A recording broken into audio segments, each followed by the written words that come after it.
ఆమె. ఆ ఉపాయం సరైనది అనిపించడంతో మరుసటి రోజు ఉదయాన్నే బయలుదేరి రాజధానికి చేరుకున్నాడు.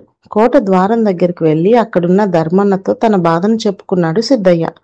రాజదర్శనం అంటే మామూలు మాటలు కాదు. అయినా ఇంత దూరం వచ్చావు కాబట్టి నీకు సాయం చేసే ప్రయత్నం చేస్తాను. అప్పటి వరకు మా ఇంట్లో ఉండు అన్నాడతను.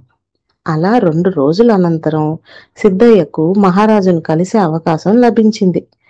ఆయనకి ఊర్లో జరుగుతున్న విషయాలన్నీ వివరించాడతను.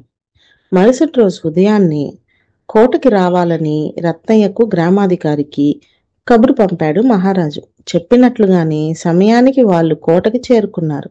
వారిని విచారించగా సిద్ధయ్య చెప్పిందంతా నిజమేనని తేలింది.